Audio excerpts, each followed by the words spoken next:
ಇಷ್ಟು ದಿನ ಆದಮೇಲೆ ನನಗೆ ಎಸ್ ಡಿ ಅಡ್ವೆಂಚರಲ್ಲಿ ಏನು ಇಶ್ಯೂಸ್ ಕಾಣಿಸ್ತು ಅನ್ನೋದೊಂದು 2 ಪಾಯಿಂಟ್ ಹೇಳ್ತೀನಿ. ಇದು ನೋಡಿ, ಇಲ್ಲಿ ಅಡ್ವೆಂಚರ್ ಹೊಸ ಕಲರು.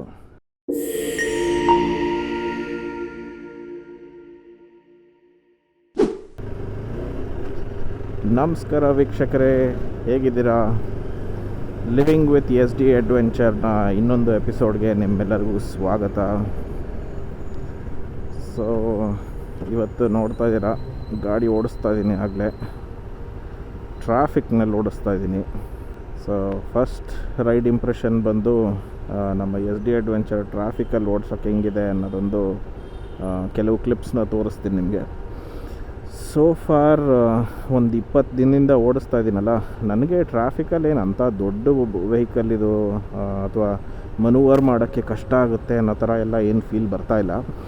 ಅಂದರೆ ಸ್ಟಾರ್ಟಿಂಗ್ 1-2 ದಿನ ಕಷ್ಟ ಆಗ್ತಾಯಿತ್ತು, ಬಟ್ ಇವಾಗೆಲ್ಲ ಓಕೆ, ಅಡ್ಜಸ್ಟ್ ಆಗೋಗಿದೆ. ಸೊ ಇವತ್ತು ಎಲ್ಲಿಗೆ ಹೊರಟಿದ್ದೀನಿ ಅಂತಂದರೆ, ನಾನು ಲಾಸ್ಟ್ ವಿಡಿಯೋನಲ್ಲಿ ನಿಮಗೆಲ್ಲ ಹೇಳ್ದಂಗೆ ನಮ್ಮ ಗಾಡಿಗೆ ಇನ್ನೂ ಆಕ್ಸಸರೀಸ್ಗಳು ಫಿಟ್ ಆಗಿರಲಿಲ್ಲ. ಬಾಡಿ ಕೇಜು, ನಕಲ್ ಗಾರ್ಡು, ಆಮೇಲೆ ಫ್ರಂಟ್ ಹೆಡ್ ಲ್ಯಾಂಪ್ ಗ್ರಿಲ್ಲು, ಇವೆಲ್ಲ ಏನೂ ಫಿಟ್ ಆಗಿರಲಿಲ್ಲ. ಇವಾಗ ಸ್ಟಾಕ್ ಇದೆಯಂತೆ ಶೋರೂಮಲ್ಲಿ, ಹಂಗಾಗಿ ಅದನ್ನೆಲ್ಲ ಫಿಟ್ ಮಾಡಿಸ್ಕೊಂಡು ಬರೋಣ ಅಂತ ಹೊರಟಿದ್ದೀನಿ.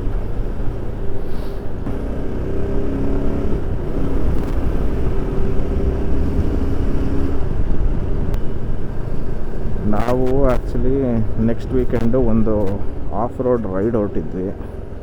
ಆಫ್ ರೋಡ್ ರೈಡು ಅಂತಂದಮೇಲೆ ನಮಗೆ ಆಕ್ಸಸರೀಸ್ ಎಲ್ಲ ಇರಲೇಬೇಕು. ನಕಲ್ ಗಾರ್ಡು, ಬಾಡಿ ಕೇಜು ಇವೆಲ್ಲ ಇದ್ದರೆ ಒಳ್ಳೆಯದು.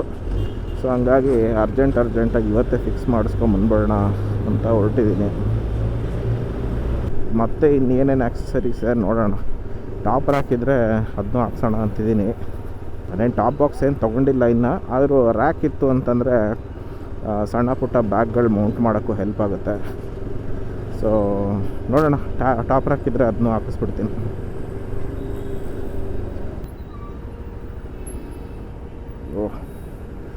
ಇವತ್ತು ಮಂಡೇ ಬೇರೆ, ಎಲ್ಲ ಕಡೆನೂ traffic.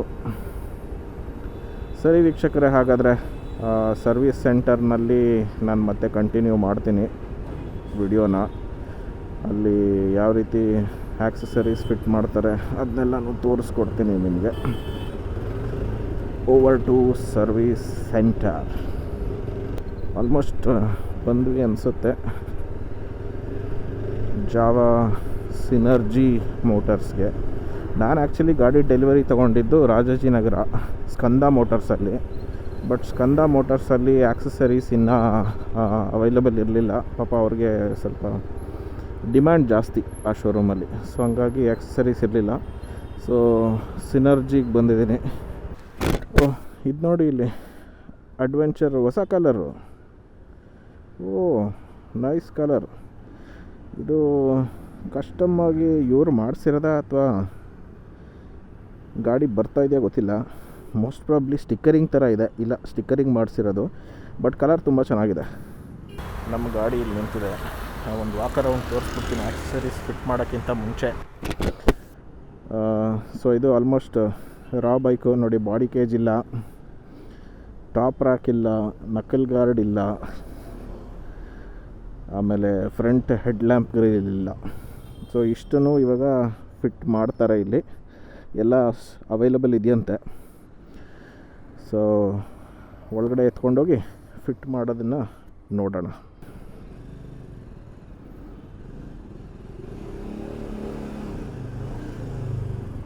Case body cage unbox ಮಾಡಿದ್ದಾರೆ. ನೀವೇ ಹೇಳ್ಬಿಡಿ ಏನೇನಿದೆ ಅಂತ.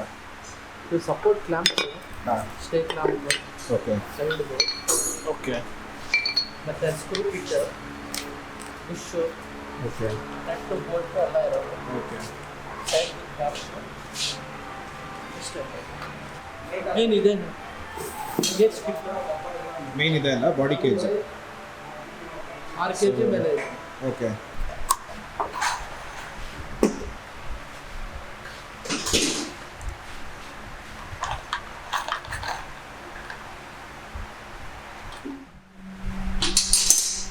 ಬಾಡಿ ಕೇಜ್ ಈ ಥರ ಫಿಕ್ಸ್ ಮಾಡ್ತಾ ಇದ್ದಾರೆ. ಇಲ್ಲಿಂದ ಹೋಗಿ ಸೊ ನಮಗೆ ಟ್ಯಾಂಕ್ ಮೇಲೆ ಕರೆಕ್ಟಾಗಿ ಒಂದು ಸ್ಕ್ರೂ ಇದೆ, ಇನ್ನು ಮಿಕ್ಕಿದ್ದೆಲ್ಲ ಕೆಳಗಡೆ ಬರುತ್ತೆ. ಸೊ ಬೈಕಿಗೆ ಅಟ್ಯಾಚ್ಮೆಂಟ್ ಇರೋದು ಕೆಳಗಡೆ ಮತ್ತು ಮೇಲೆ ಎರಡೇ ಕಡೆ ಅಲ್ವಾ? ಅಲ್ಲೊಂದು ಬರುತ್ತೆ ಮಧ್ಯದಲ್ಲಿ. ಹಾಂ,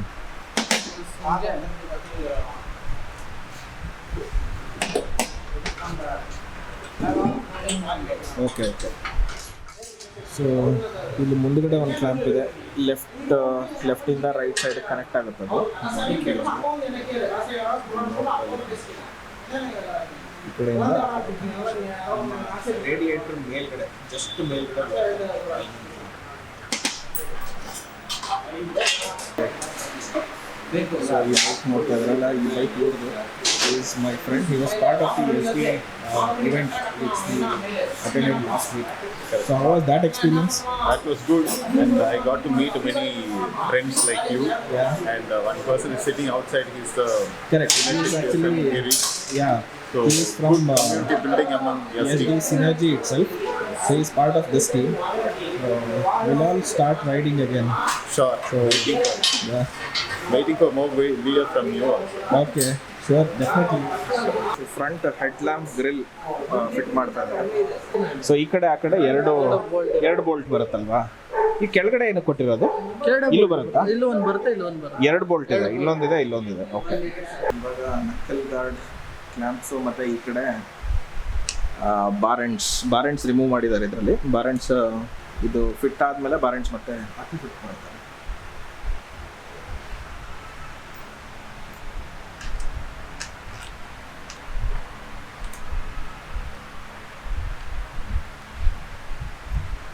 nice. Naxal guard quality actually ಚೆನ್ನಾಗಿದೆ. ಆಫ್ಟರ್ ಮಾರ್ಕೆಟ್ಗಿಂತ ಚೆನ್ನಾಗಿದೆ ಅನ್ಸುತ್ತಲ್ವಾ? ಇದು ಆಫ್ಟರ್ ಮಾರ್ಕೆಟ್ಗಿಂತಲೂ ಚೆನ್ನಾಗಿದೆ ಇದರಲ್ಲಿ ಕೊಡ್ತಾ ಇರೋದು.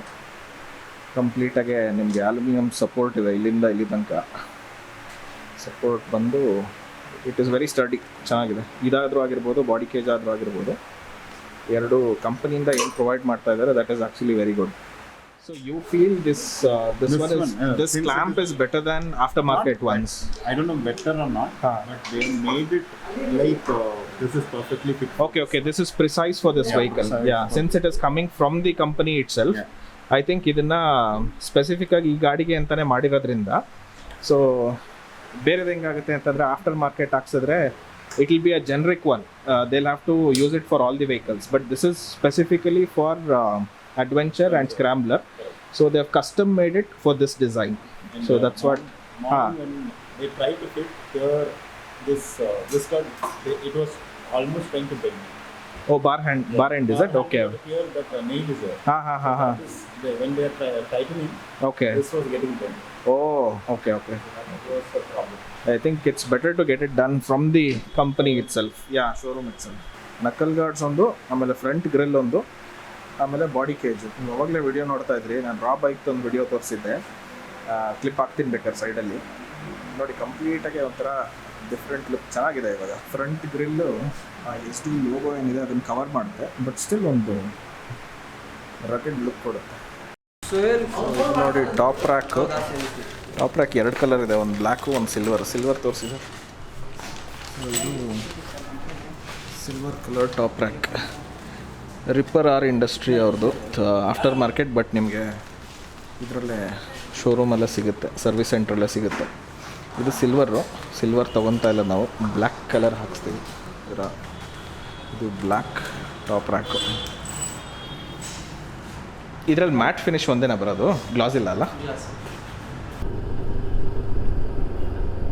ಸೊ ಆಕ್ಸೆಸರೀಸ್ ಫಿಟ್ಮೆಂಟ್ ಎಲ್ಲ ಆಯಿತು. ಹೆಡಿಂಗ್ ಬ್ಯಾಕ್ ಟು ಹೋಮ್, ವಾಪಸ್ ಮನೆಗೆ ಹೋಗ್ತಾ ಇದ್ದೀನಿ. ನೋಡ್ತಾ ಇದ್ದೀರಾ, ಈ ವ್ಯೂನಲ್ಲೂ ಒಂದು ಡಿಫ್ರೆಂಟ್ ಲುಕ್ ಕಾಣಿಸ್ತಾ ಇದೆ ಇವಾಗ ನಕಲ್ ಗಾರ್ಡ್ಸ್ ಬಂದಮೇಲೆ. ನಕಲ್ ಗಾರ್ಡ್ಸು ಮತ್ತು ಈ ಟ್ಯಾಂಕ್ ಕೇಜು. ಸೊ ಅದು ಬಿಟ್ಟು ಇಷ್ಟು ದಿನ ಆದಮೇಲೆ ನನಗೆ ಎಸ್ ಡಿ ಅಡ್ವೆಂಚರಲ್ಲಿ ಏನು ಇಶ್ಯೂಸ್ ಕಾಣಿಸ್ತು ಅನ್ನೋದೊಂದು 2 ಪಾಯಿಂಟ್ ಹೇಳ್ತೀನಿ. ಪರ್ಫಾಮೆನ್ಸ್ ಚೆನ್ನಾಗಿದೆ. ಪರ್ಫಾಮೆನ್ಸಲ್ಲಿ I am very happy with the performance. Issues ಅಂತಂದರೆ ಡೈರೆಕ್ಟಾಗಿ ಇಶ್ಯೂಸಿಗೆ ಬಂದ್ಬಿಡೋಣ, ಯಾಕಂದರೆ ಪ್ಲಸ್ ಪಾಯಿಂಟ್ಸ್ನ ನಾನು ಹೇಳ್ತಾನೆ ಇರ್ತೀನಿ. ನೆಕ್ಸ್ಟ್ ಕಮಿಂಗ್ ವಿಡಿಯೋ ನಾವು ಆಫ್ ರೋಡ್ ಹೋದಾಗ ಅಥವಾ ಲಾಂಗ್ ಟೂರ್ ಹೋದಾಗ ಅದ್ರ ಪ್ಲಸ್ ಪಾಯಿಂಟ್ಸ್ ಬಗ್ಗೆ ಮಾತಾಡೋಣ. ನೆಗೆಟಿವ್ ಪಾಯಿಂಟ್ಸ್ ಅಂತಂದರೆ ನೋಡಿ ಇವಾಗ ಹೋಗ್ತಾ ಇದ್ದೀನಲ್ಲ ಹಿಂಗೆ ಎಲ್ಲಾದರೂ ಹಂಪ್ ಬಂತು ಅಂತಂದರೆ ಸೆಕೆಂಡ್ ಗೇರಲ್ಲಿ ನೀವು ಹಂಪನ್ನ ಹತ್ತಿಸಿ ಇಳಿಸಿ ಮತ್ತೆ ಪಿಕಪ್ ತಗೊಳ್ಳೋದು ಭಾರಿ ಕಷ್ಟ. ನೀವು ಫಸ್ಟ್ಗೆ ಸ್ವಿಚ್ ಆಗಲೇಬೇಕು, ಫಸ್ಟ್ ಗೇರ್ಗೆ ಸ್ವಿಚ್ ಆಗಲೇಬೇಕು. ಸೊ ಎಲ್ಲ ರಿವ್ಯೂನಲ್ಲೂ ನೋಡಿರ್ತೀರ ಲೋ ಆ್ಯಂಡ್ ಟಾರ್ಕ್ ತುಂಬ ಕಡಿಮೆ ಇದೆ ಅಂತ ಒಂದು ಕಂಪ್ಲೇಂಟ್ ಇದೆ. ಅದು ಸತ್ಯ. ಲೋ ಆ್ಯಂಡ್ ಟಾರ್ಕ್ ತುಂಬ ಕಡಿಮೆ ಇದೆ. ನಾವು ಅಕಸ್ಮಾತ್ ಎಲ್ಲಾದರೂ ತುಂಬ ಈ ಥರ ಸ್ಲೋ ಮಾಡ್ತೀವಿ ಅಥವಾ ಹಂಪಲ್ಲಿ ಹತ್ಸಿ ಇಳಿಸ್ತಾ ಇದ್ದೀವಿ ಅಂತಂದರೆ ಆವಾಗ ನಾವು ಸೆಕೆಂಡ್ ಗೇರಲ್ಲಿ ಮ್ಯಾನೇಜ್ ಮಾಡೋದು ಕಷ್ಟ ಇದೆ. ಫಸ್ಟಿಗೆ ಶಿಫ್ಟ್ ಮಾಡಿಬಿಟ್ಟೆ ಆಮೇಲೆ ಮುಂದಕ್ಕೆ ಹೋಗಬೇಕಾಗುತ್ತೆ. ಅದು first issue, low and torque. ಅದು ನನಗೆ ಫಸ್ಟ್ ಡೇಯಿಂದನೇ ಒಂದು ಸ್ವಲ್ಪ ಇಶ್ಯೂ ಇತ್ತು. ಫಸ್ಟ್ ಸೆಕೆಂಡ್ ಡೇ ಅಂತೂ ತುಂಬಾ ಕಷ್ಟ ಆಗ್ತಾಯಿತ್ತು, ಏನಪ್ಪ ಈ ಗಾಡಿನಲ್ಲಿ ಹಿಂಗೆ ಅನ್ನೋ ಥರ. ಬಟ್ ಆಮೇಲೆ ಅಭ್ಯಾಸ ಆಗೋಯ್ತದು. ಅದು ನಾನು ಆಗಲೇ ಹೇಳ್ತಾ ಇರ್ತೀನಲ್ಲ, ಯಾವಾಗಲೂ ಯಾವುದೇ ಒಂದು ಹೊಸ ಪ್ರಾಡಕ್ಟ್ ತೊಗೊಂಡಾಗಲೂ 1-2 ದಿನ ಒಂದು ಪ್ರಾಡಕ್ಟಿಂದ ಇನ್ನೊಂದು ಪ್ರಾಡಕ್ಟ್ ಶಿಫ್ಟ್ ಮಾಡಿದಾಗ ಸ್ವಲ್ಪ ಯೂಸ್ಟು ಆಗಬೇಕು. ಪರವಾಗಿಲ್ಲ, ಅಭ್ಯಾಸ ಆಗೋಯ್ತದು. ಸೊ ಇವಾಗ ಅದೇನಂತ ಮೇಜರ್ ಶೋ ಸ್ಟಾಪರ್ ಅಂತ ಏನು ಅನ್ನಿಸ್ತಾ ಇಲ್ಲ ನನಗೆ. ಅದು ಬಿಟ್ಟು ನೆಕ್ಸ್ಟ್ ಇಶ್ಯೂ ಬಗ್ಗೆ ಮಾತಾಡೋಣ. ನೆಕ್ಸ್ಟ್ ಇಶ್ಯೂ ಏನು ಅಂತಂದರೆ ಕಾಲು ಯಾಕೆ ತೋರಿಸ್ದೆ ಅಂತಂದರೆ, ಈ ಬಿಸಿಲಲ್ಲಿ ಬೇರೆ ಓಡಿಸ್ತಾ ಇದ್ದೀನಾ. ಬಿಸಿಲಲ್ಲಿ ಬಂಪರ್ ಟು ಬಂಪರ್ ಟ್ರಾಫಿಕ್ಕು, ಮೊದಲೇ ಹೀಟ್ ಜಾಸ್ತಿ. ಅದರಲ್ಲಿ ಈ ಗಾಡಿನಲ್ಲಿ ರೇಡಿಯೇಟರ್ ಆನ್ ಆಗ್ಬಿಟ್ರಂತೂ, ರೇಡಿಯೇಟರು ಆ್ಯಕ್ಚುಲಿ ಏನಂತಂದರೆ ಇಂಜಿನ್ ಹೀಟಿಂಗ್ ಪ್ರಾಬ್ಲಮ್ ಅಲ್ಲ ಅದು. ಬಟ್ ಇಂಜಿನ್ ಹೀಟ್ ಆಗೋಕ್ಕಿಂತ ಮುಂಚೆನೇ ರೇಡಿಯೇಟರ್ ಸ್ಟಾರ್ಟ್ ಆಗೋಗುತ್ತೆ ಇದರಲ್ಲಿ. ಸೊ ಆ ರೇಡಿಯೇಟರ್ ಏನು ಮಾಡುತ್ತೆ, ಇಂಜಿನ್ ಹೀಟ್ ಡಿಸಪೇಷನ್ ಮಾಡುತ್ತಲ್ಲ, ಈ ಹೀಟ್ ಡಿಸಪೇಷನ್ ವೆಂಟ್ ಬಂದು ರೇಡಿಯೇಟರಿಂದ ಹಿಂದಕ್ಕೆ ಕೊಟ್ಟಿದ್ದಾರೆ. ಅದು ಡೈರೆಕ್ಟಾಗಿ ನಮ್ಮ ರೈಟ್ ಕಾಲು ಹತ್ರನೇ ಹೊಡೆಯುತ್ತೆ. ಅದು ಗಾಡಿ ಹೊಸ್ತಾಗಿರೋದ್ರಿಂದ ರೇಡಿಯೇಟರು ಸೆಟ್ ಆಗಬೇಕು ಅಂತ ಹೇಳ್ತಾರೆ ಸುಮಾರು ಜನ. ನನ್ನ ಫ್ರೆಂಡ್ಸ್ ಎಲ್ಲ ಬೇರೆ ಬೈಕ್ಸಲ್ಲಿ ಟ್ರೈ ಮಾಡಿರೋದು ಅವರು ಅದನ್ನೇ ಹೇಳ್ತಾರೆ. ಫಸ್ಟ್ ಸರ್ವಿಸ್ ಆಗೋಕ್ಕಿಂತ ಮುಂಚೆ ಸ್ವಲ್ಪ ಅದ್ರ ಪ್ರಾಬ್ಲಮ್ ಆಗುತ್ತೆ.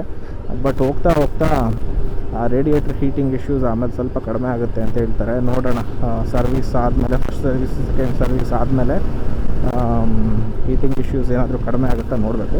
ಬಟ್ ಆ್ಯಸ್ ಆಫ್ ನಾವು ಸೆಕೆಂಡ್ ಮೇಜರ್ ಪ್ರೆಸ್ಸಿಂಗ್ ಇಶ್ಯೂ ಅಂತಂದರೆ heating issue.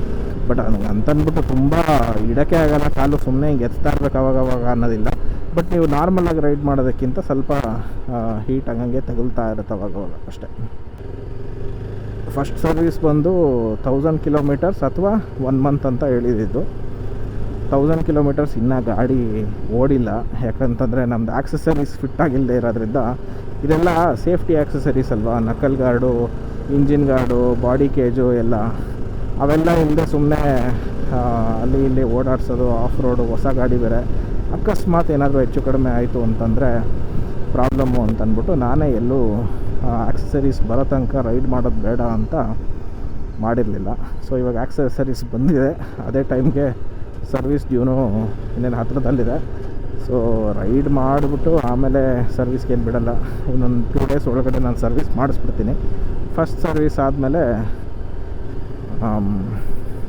Of road trail direct. So ವೀಕ್ಷಕರೇ, ಈ ಎಲ್ಲ ಆಕ್ಸೆಸರೀಸ್ ಇನ್ಫಾರ್ಮೇಷನ್ ಕೊಡ್ತಾ ಈ ವಿಡಿಯೋನ ನಾನು ಇಲ್ಲಿಗೆ ಮುಗಿಸ್ತಾ ಇದ್ದೀನಿ. ನಾನು ಮಾಡ್ತಾಯಿರೋ ಕಂಟೆಂಟ್ ನಿಮಗೆ ಇಷ್ಟ ಆಯಿತು ಅಂತಂದರೆ ಲೈಕ್ ಮಾಡಿ, ಶೇರ್ ಮಾಡಿ, ಚಾನಲ್ಗೆ ಸಬ್ಸ್ಕ್ರೈಬ್ ಮಾಡ್ಕೊಳ್ಳಿ. ಹೀಗೆ ಸಪೋರ್ಟ್ ಮಾಡ್ತಾಯಿರಿ. ಮತ್ತೊಂದು ಸಂಚಿಕೆಯಲ್ಲಿ ನಿಮ್ಮನ್ನೆಲ್ಲ ಭೇಟಿ ಮಾಡ್ತೀನಿ.